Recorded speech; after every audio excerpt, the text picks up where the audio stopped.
The following is a rebroadcast of the 1994 Tri-State Megabucks Tournament of Champions.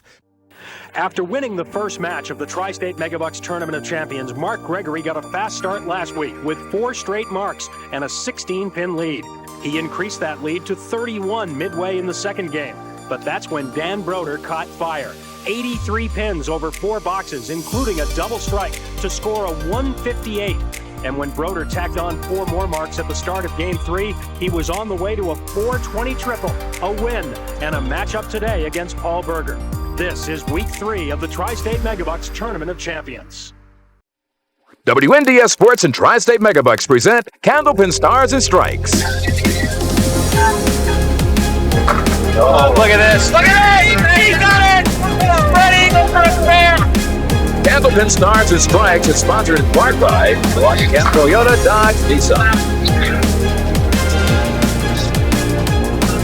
Looks good. Looks good!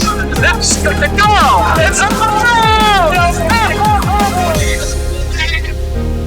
Candlepin Stars and Strikes is produced in conjunction with the New Hampshire Candlepin Bowling Association. And now your hosts, Doug Brown and Dan Brodeur. Hi, everybody, and welcome once again to Park Place Lanes here in Windham, New Hampshire. Doug Brown, along with Dan Murphy. So glad you could be with us. This is Week 3 of the 1994 Tri-State Megabucks Tournament of Champions. The first 2 weeks have seen a couple of 400 scores. Dan Brodeur throwing the winning score last week, and we now move into the top 3 seeds, the guys who have been here in prior Tournaments of Champions. That's right, 400 plus to win. It's not surprising with the talent we have in the ladder, and we have a gentleman here today that's been in every single one of these. That's right, and we're going to meet him in just a moment. But first of all, let's meet our number 4 seed coming off his win last week from Bow, New Hampshire, Dan Brodeur. Okay, Dan comes in averaging 120, high single 187, and a high triple 441. All right, and last week, of course, a 420 for Dan as he knocked off Mark Gregory in Week 2. So now he'll try and make it 2 in a row, and as Dan Murphy mentioned, he'll be going against a guy who's been in every single one of our Tri-State Megabucks Tournament of Champions events from Hopedale, Massachusetts. This year, our number 3 seed, Paul Berger. Okay, Paul comes in averaging 129, high single of 193, and a high triple of 500. Not too many people can claim that. 503 games. All right, we have $240 in our bonus ball contest. That'll be coming up at the end of the hour. 3 games coming up between Dan Murphy. No, Dan Murphy's not bowling today. Dan Brodeur is going to bowl, though. And Paul Berger will face him, and we'll be back with our 3 games right after these words.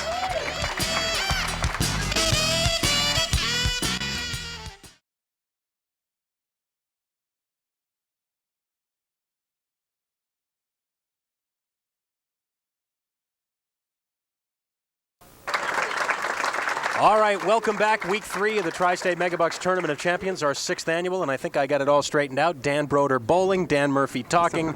Dan Brodeur is our number 4 seed coming off the win last week. Our number 3 seed, Paul Berger, with that 406 qualifying score.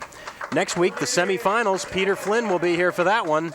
And 2 weeks from today, our championship match featuring our number 1 seed, Joe Ashline, facing whoever remains. Dan Brodeur with a 420 a week ago. Break there off the head pin. Let's see. Still not done. Oh, look at this. Look at this. He's going to get it. It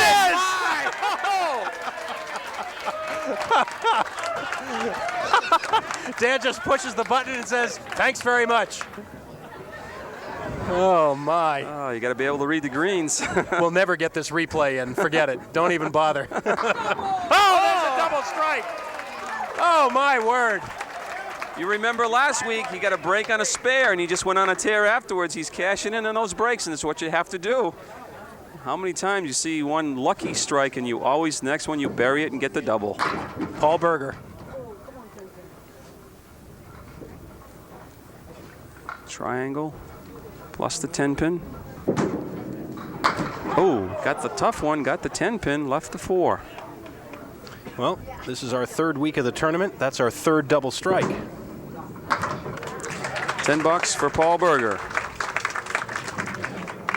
We mentioned last week Paul lost twice in the finals. Once to Mike Morgan, the other to Peter Flynn, and of course he has 1 victory in the Tournament of Champions under his belt.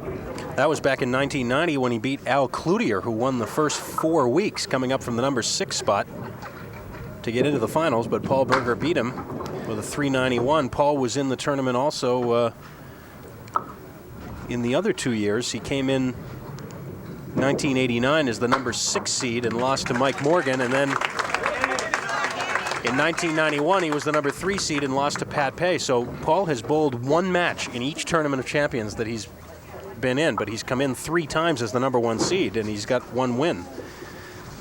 Dan Brodeur working on a double strike, trying to make it 3. Wait a second, somebody said in the crowd. A few seconds. That was more than a couple seconds. 6, 7, 10. Double piece of wood in front of the 6-10. We'll have to use that. Need some help on the 7-pin. Ooh. Nope.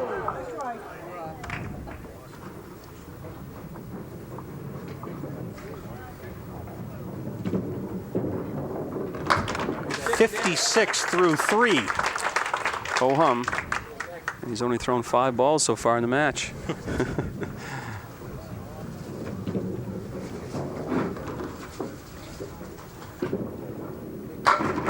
Just touching the head pin, and the 3-6 left for Dan.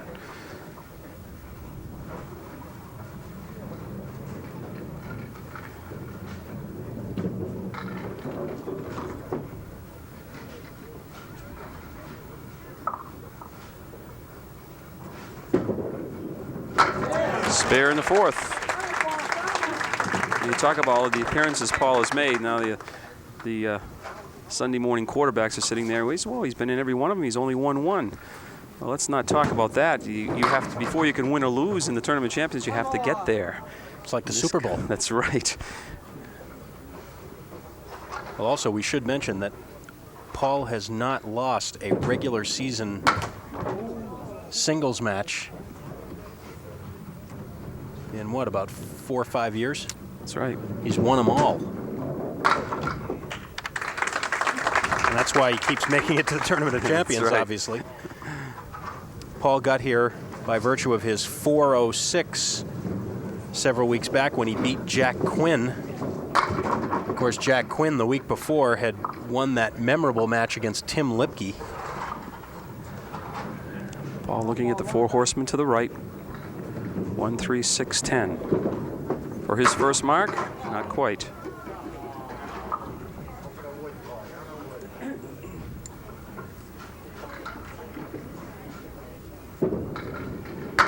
And the 10. So Dan Brodeur piling up an early lead here. It may go over 30 with this fill. I mentioned this time and time again, momentum in every sport. Same in Candlepin bowling. Right now, all the momentum is Dan Brodeur's side, but he's been bowling long enough to know it's the pendulum's going to swing the other way before this match is over. Well, something that got lost a little bit from last week's match is that Dan Brodeur early in the second game was down by 25 pins. Came roaring back at the end of the second game and then carried it right into the third game for the win. He's looking at that wood between the 1 and the 2. If he splits these 2 pins, he may cost him the shot. Well, he knew he had to come on the outside. I think that'll deflect off that wood and probably leave the 4 or the 7 standing. Maybe even the 3. 2, I should say. And it'll be a $9. Ho hum, 81 at the turn. Last week, Dan rolled 130, 158, and 132 for his 420, and there's another break. A little heavy on the head pin. He left himself with a 2-4-10. 4-pin topple into the 2. Left him just the 10-pin for the spare.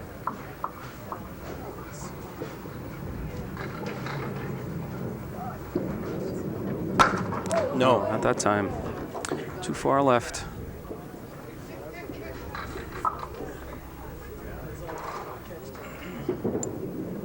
It'll be a $10, but 2 open frames. The important thing is Paul Berger finally gets an opening here. Paul from Hopedale, Mass, down south of Worcester. Paul and his wife Paula have 2 sons, Damon and Alex. Paul works as the director of purchasing for Stratus Computer. Does a lot of his bowling at Metro West in Framingham, Mass. Very nearly cuts the 3-6 into the 4-7. His wife Paula is in the crowd today watching Paul. As are a lot of other folks. Yes, big crowds. We always have sizable crowds here when we tape, but for the Tournament of Champions, extra few people show up. And they're extra vocal, too. Yes. Well, Paul hasn't had much to shoot at here. He'll try the 1, 2, 9, and 10. Possibilities here with the wood, but they're kind of, pieces of wood are kind of angled the wrong way. He got it anyway. There's Nice the first shot. mark. Good one to get for the first one. Tough shot.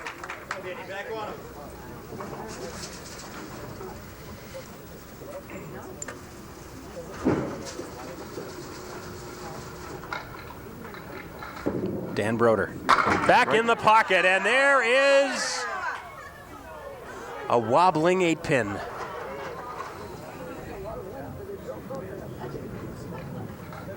Contrast that with the first strike of the match. He missed the head pin, and You saw his body English. He wants that front piece to turn a little bit. This is not an easy shot. I would say you have to shoot almost at that cap, right at the top of the pin. There he is. He knew. Couldn't get at this piece that is resting against the 8-pin. So it's 2 spare opportunities go by the board for Dan Brodeur, the 6th and 7th frames. Still leading by 34.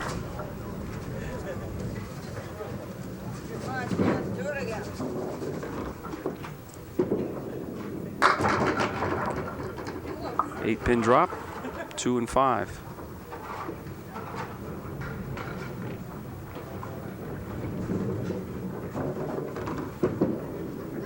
yes, spare in the 8th. 111 plus the ball. Paul Berger now working on his mark in the 6th.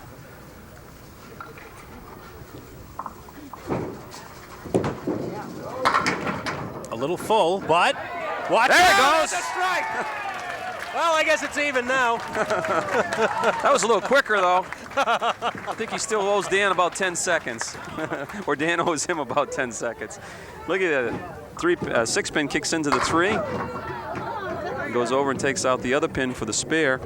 Strike, I should say. And now he's got the 2, 4, and 10, but a piece of wood that's angled that he may be able to use that. Let's see. Oh, just sliding by the 10 pin. The ball didn't carry it.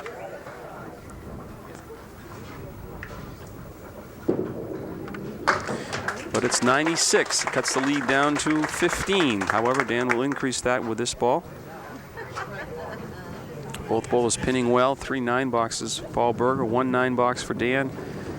Everything else 10 or marks. Pinning well and utilizing the shot clock well. Yeah, that's right. Ooh, look at this. The 4 and 5. It's an 8 fill. But again, he's got some testy wood out in front. So you almost have to go at the 5 pin. He's too far left. He knew it as soon as he threw it. He needed some help there because he was too far left. Didn't give him any chance at all.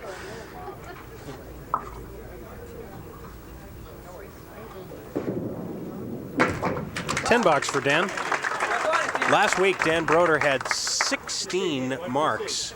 5 of them were strikes, and he threw those 5 strikes in a $10 sequence from the end of the second game to the beginning of the third, including the double. And that's why he turned a 25-pin deficit into a victory. That's right. When you do something like that. 2, 4, 7 for a spare. Yes. Right on it. Spare in the 10th, 139 plus the bonus ball. Well, he averaged 140 for 3 games a week ago. Should be over 140 here.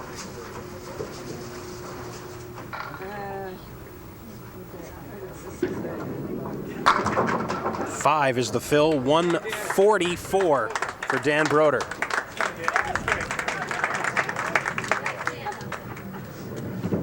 So Paul Berger will trail after game 1 unless he can throw a double strike here.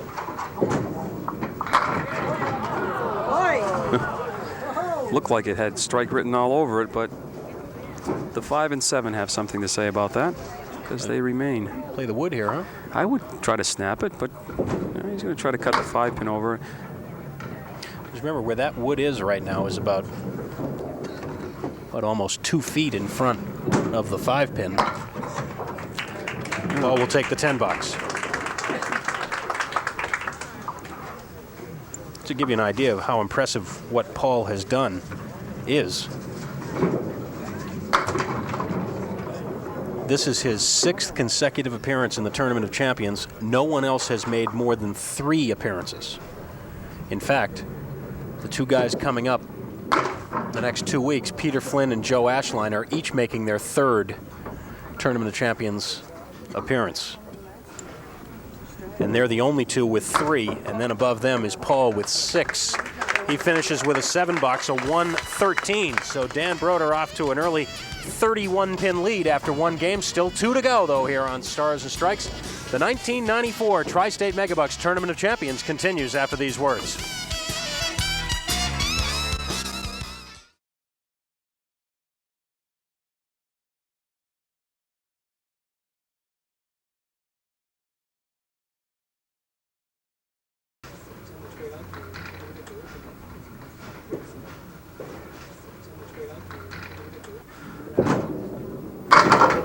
Paul Berger leads game 2. Well, 1 pin better than he started the first game. This is the same leave, except he had the 10 pin up as well. And he would have gotten the 10 pin. Why is it that the triangle is so difficult? I guess I'm supposed to know that question, right? I always found geometry very difficult.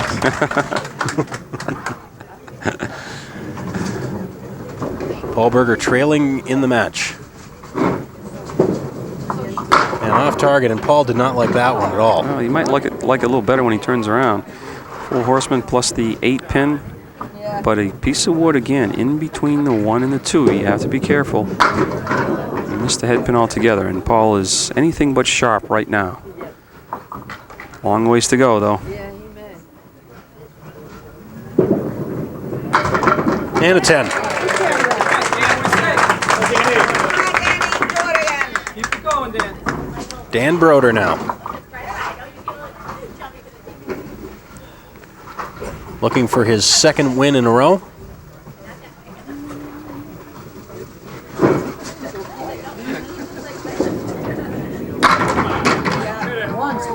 Very nearly a strike. The 3 pin with a piece of wood behind it. A lot of room to the right. Got it. Mark number 6, Dan Brodeur.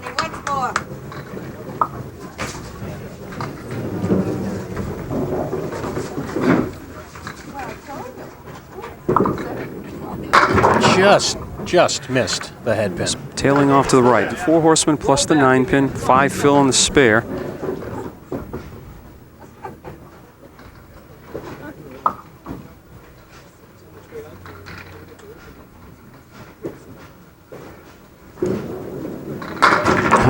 Everything but the 9.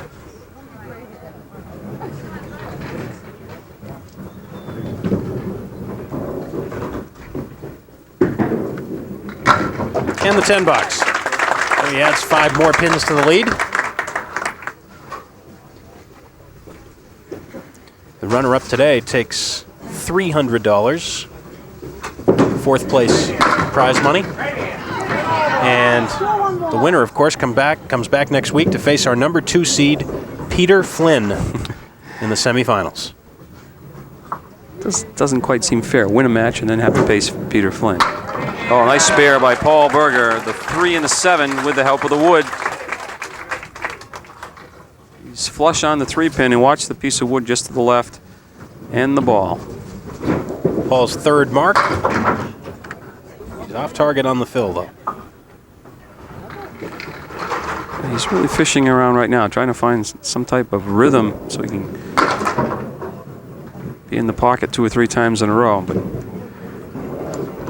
the type of bowler you look like he's struggling, which he is right now, but then all of a sudden you put it together and run 4 or 5 marks in a row. So you never have enough against Paul Berger. Of course, unless you had 31 with 1 box to go, that might be safe.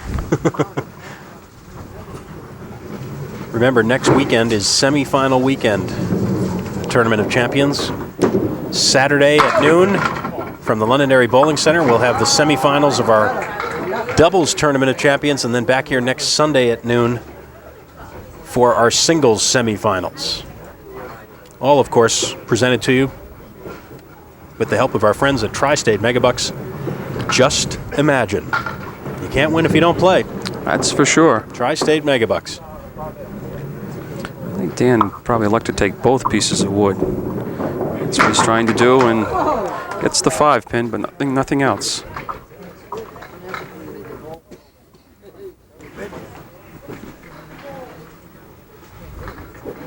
Dan waiting for that piece of wood to settle between the 7 and the 10. Comes out a little farther, he may have a shot at both.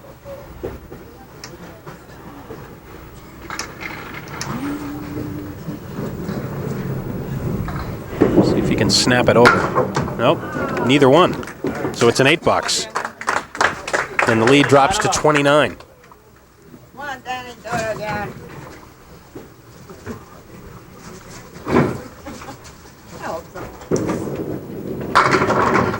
To the left. And now with the 4 horsemen right.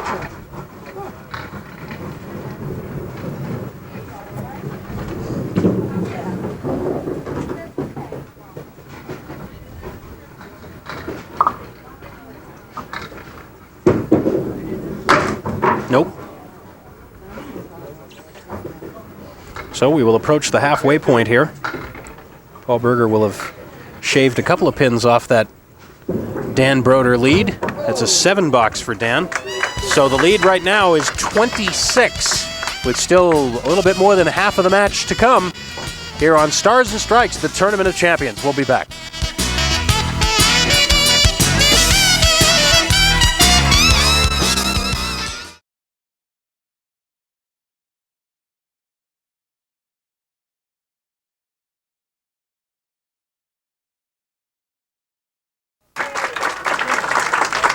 Well, Paul Berger has managed to knock a few pins off that deficit. And as you said, long ways to go yet. But he continued to miss the head pin with that first ball. So this is really not like Paul. Second ball's there, though. Spare in the 5th. You see the replay, and as we show you that replay, one other person that watches our show each and every week, and a real special little guy, that's Ryan Woods from Concord, New Hampshire. So another one that, an avid viewer of ours.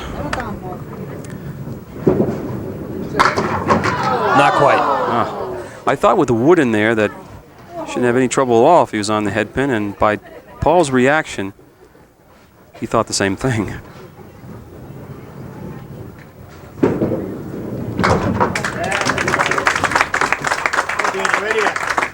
Well, Paul gets 1 mark up on the board.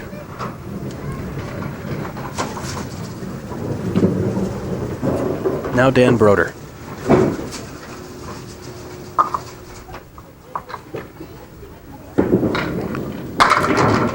Wants the 5-pin to go, not going to happen for him. The 4, 5, and 7. A piece of wood way out in front of the 4 and 7. Again, here's that shot that very difficult to make.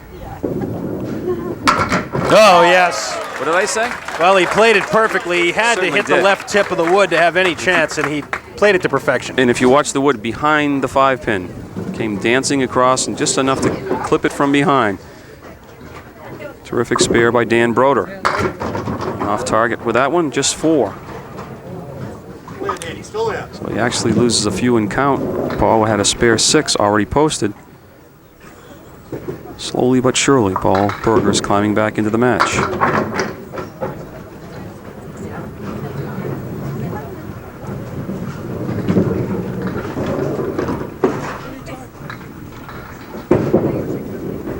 Yeah. 8-box for Dan. Loses 2 more in count. The lead is down to 22.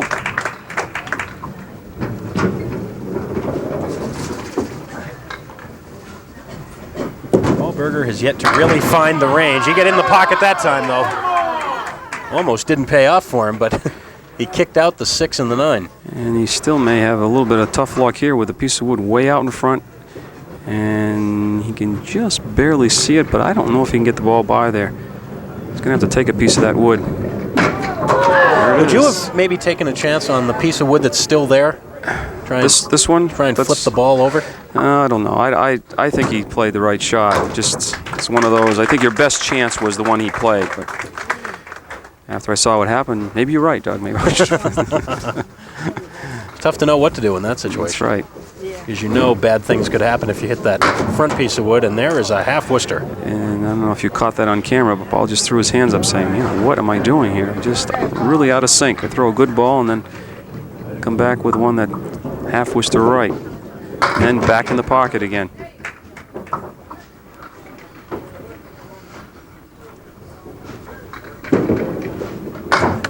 Eight box, 2 opens for Paul Berger.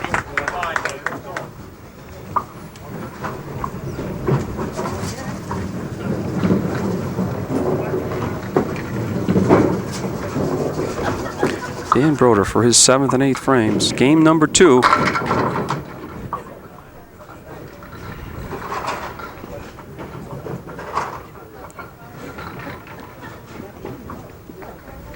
A diamond leave.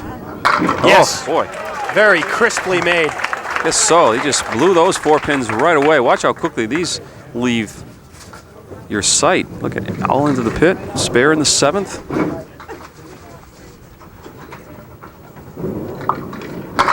On the head pin, good break there. Boy, that looked like it was going to be right through the center, didn't it? It certainly did, but looking at a 9-pin drop on the spare, a couple pieces, or actually 4 pieces of wood in front of the 10-pin. 2 favorable, the other 2 in the back aren't, so. There is room to get by, though. But if I were him, I'd say, what the heck? I think I'd play the wood. Oh, boy. Needed all 4 pieces.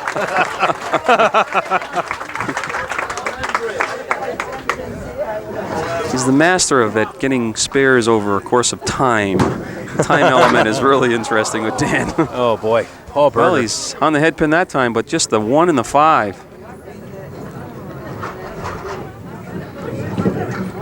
Paul is really struggling here. He has just 4 marks in the match.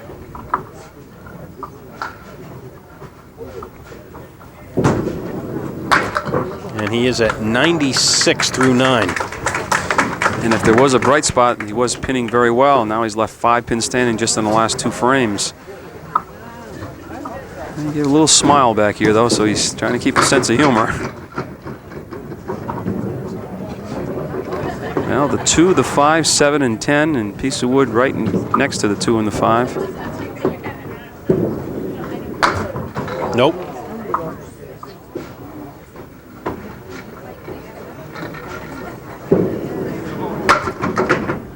And a 9 box, a 105, a 2-game total of 218 for Paul Berger. Now Dan Brodeur with a golden opportunity to build on the lead here. Yeah, he was having his problems early in this game, but he's put 2 marks in a row now with a 9 in the first one. Here's the second bonus ball. And another 9, solid 9 that time, just the 5 pin. But he may have some trouble coming from the right.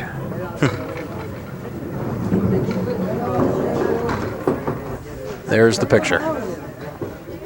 And you notice a little nudge there against the back of the lane. He's going to have to really come on the cap.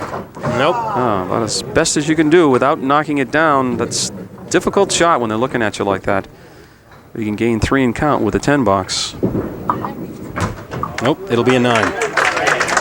109 with 1 to go. Well, this will be the lowest game that Dan Brodeur has had in his 2 weeks here. Hasn't had anything below a 130 to this point.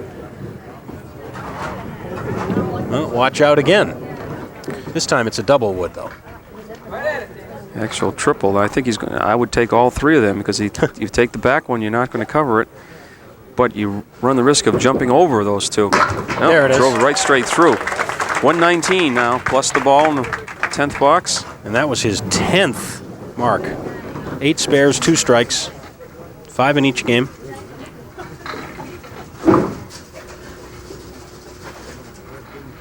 And Dan's lead may be up over 50. Going to the final game, it is a 7 fill, a 126, and a 2-game total of 270. Dan Brodeur in command to this point, but 1 game to go here on Stars and Strikes. We'll be back.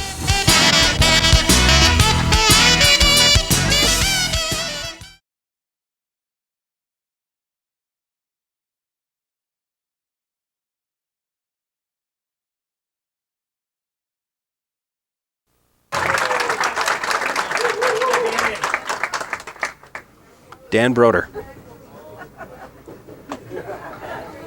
with a 52-pin lead going into the final game. In each game so far, he started with a mark. He got a chance here with a triangle in the right-hand corner. Ooh, he's going to go by the 6-pin. Well, you can blame that one on me, I guess.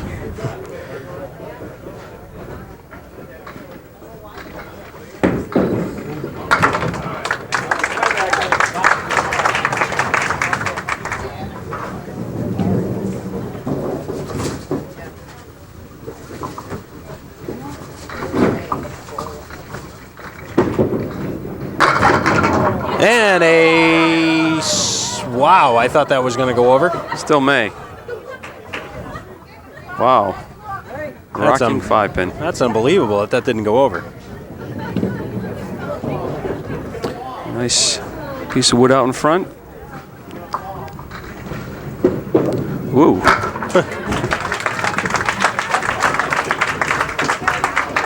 Let's see. How does that not go over? Oh, there was a pin in the back. Yeah, and that started it going over, and the one in front's kind of settled it down a little bit. Coming back. Ooh. Almost was the backdoor strike, the 1 and the 2.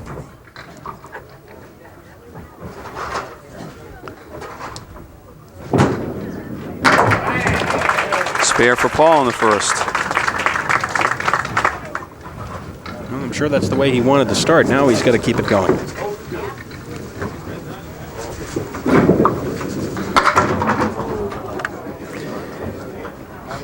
3-6-10 on the right, 2-4 on 4-7 on the left. Piece of wood in front of the 4-7, but he's going to have to go after the 3-6 and just going by the 3. Almost made that spare.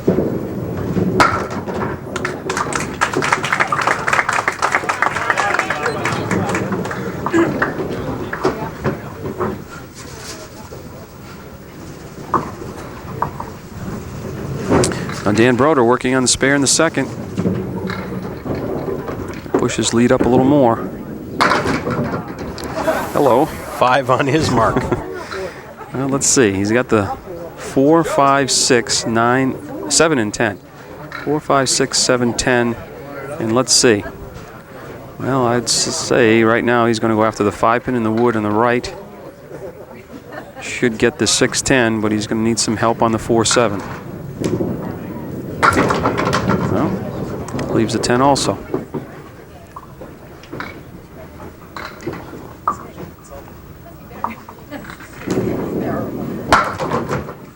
$9. Dan Brodeur looking for his second consecutive 400 triple. In order to get there, he'll have to roll a 130, which means he'll have to catch fire here late.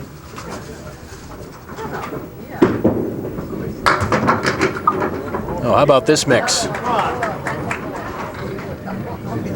1, 2, 5. Difficult with a sleeper in the back, but this time he has a piece of wood, a couple pieces resting against the 5-pin in the back. Oh, missed the head pin. Dan's a little scrambling a little bit right now himself.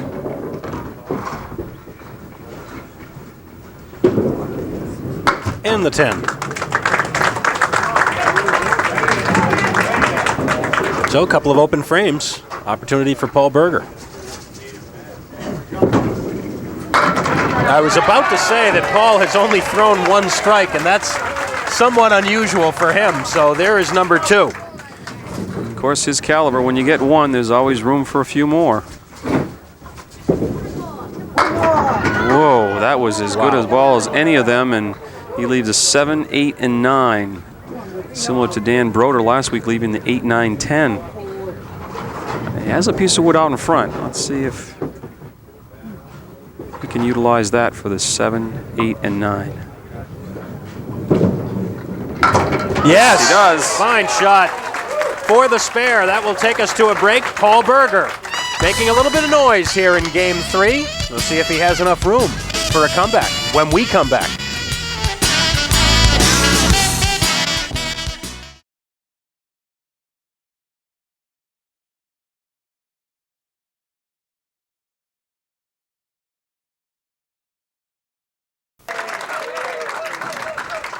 You're looking at Dan Brodeur. That's his situation.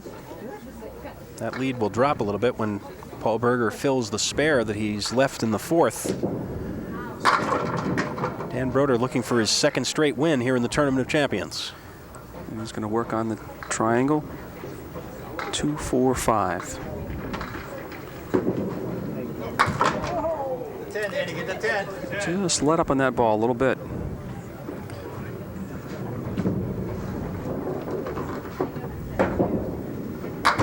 $10. Not him right here,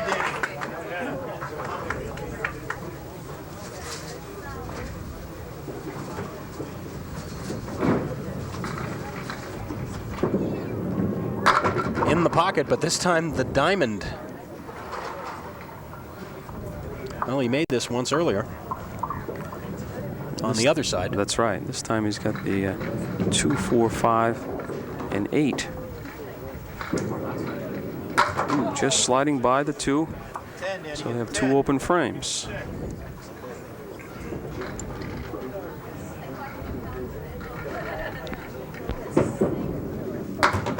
$9. So, Paul Berger with an opportunity to make things interesting here.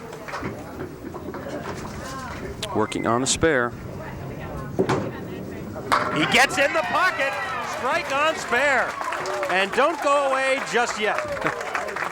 Lead drops now to 32 and counting.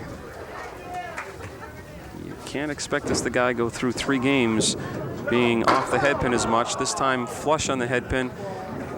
That's enough to take a little bit of the wind out of your sails when you got a string going. Don't count him out. Just 6 on the strike.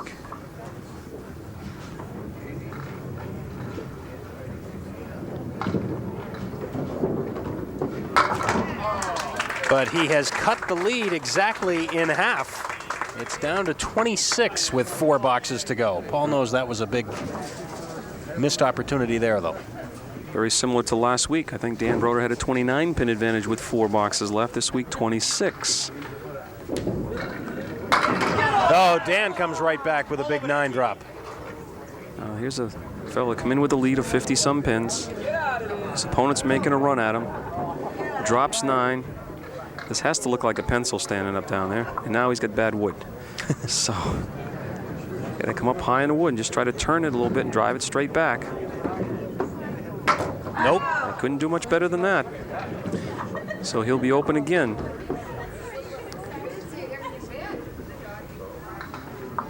Not much as much his fault that one he's open, but. And then there were 3 boxes left. Dan has had only the 1 mark in this 3rd game. That was back in the 2nd. And he'll have a shot here at the triangle. 5, 8, and 9. Piece of wood just to the right. You either get by it and hit the 5-pin clean on the left-hand side, or you take the wood. Oh, no. It's too high in the wood, and he'll be open again. Hang on to your seats. This is a long ways from over. 9 bucks.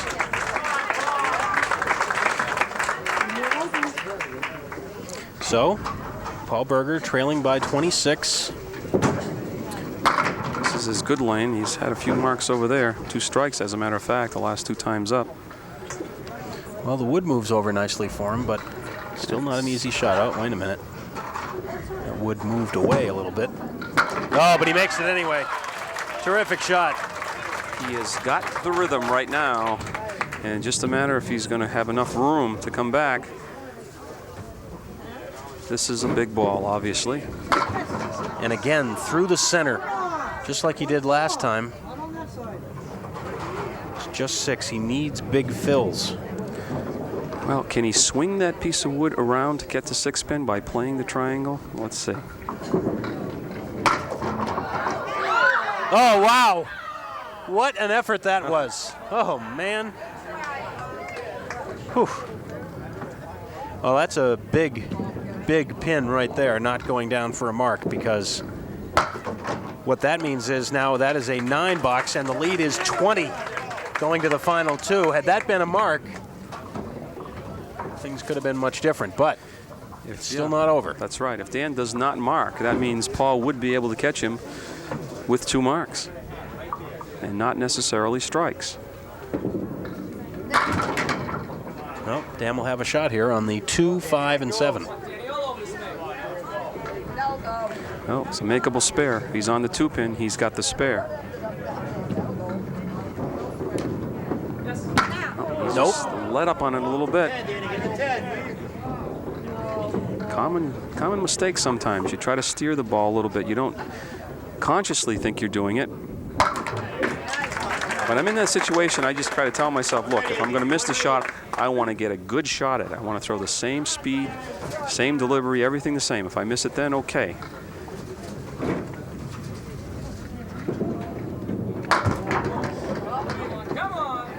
Well, got a 10 box, so. Bring it home, baby. Bring it home. Oh, he's got another makeable spare, the 1, 3, 9, and 10.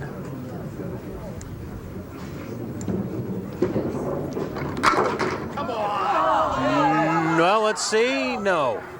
This is a big pin.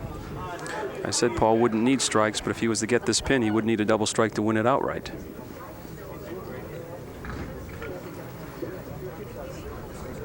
But he would need 40 pins.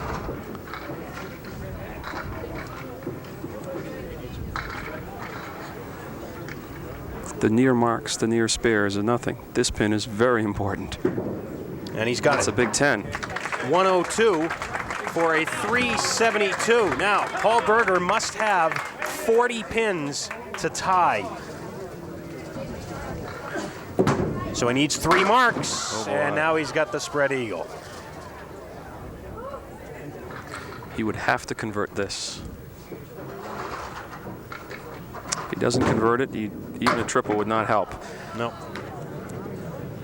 So Dan Brodeur will move on, but it wasn't until the 9th frame that we decided that. Just a 6 box for Paul, and that will officially do it, because now the triple strike would leave him short, but wow. Well, Paul will probably think back to the marks that he didn't get in the 6th and the 8th. He did come up with 4 big marks, including a couple of strikes, but the 2 that he didn't get may end up being the difference. He gets the spare in the 10th.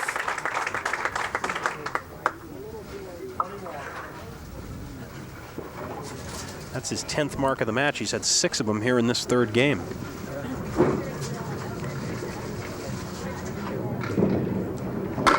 And through the middle again, a 3 fill, a 133 for Paul Berger, a 3-game total of 351. The handshake, Dan Brodeur makes it 2 wins in a row. He will move into the semifinals. We'll be back to talk to the bowlers and see if we can't give away this large bonus ball jackpot after these words.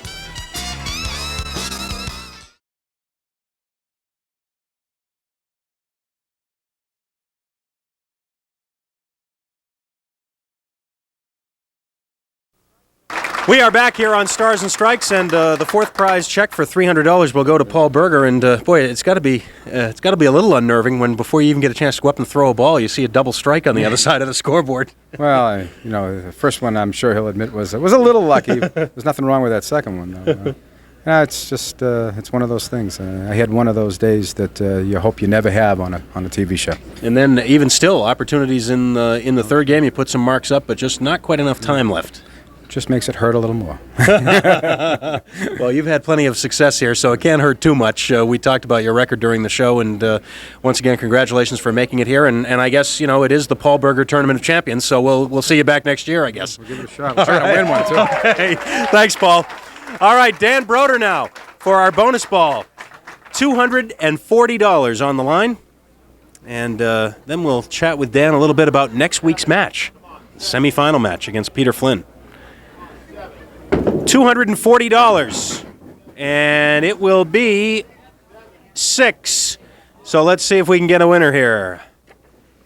Not a match. The guess was 9 for Ruth Carson of Farmington, New Hampshire. So, Ruth, you'll be receiving a consolation gift, and that means we will be up to $250 next week. And you had them all the way, right? Oh, no. Talk about not wanting it, huh?